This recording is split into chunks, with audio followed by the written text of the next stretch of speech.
Ma'am may I come? Ma'am আজকের আমার কাজটা যদি একটু শিডিউল করে দিতেন। বাবা, তুমি এত তাড়াতাড়ি অফিসে এলে? আর একটু দেরি করে আসতে পারতে।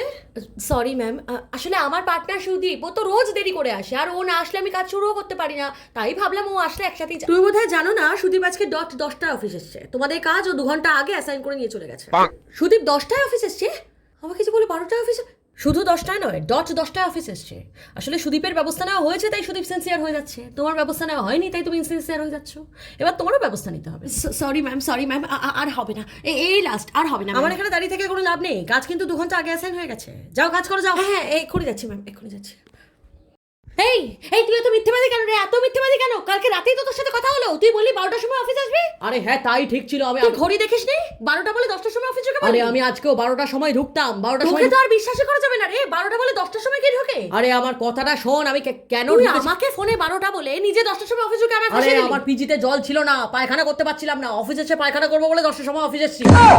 खत्म। Bye bye, tata, goodbye, गया।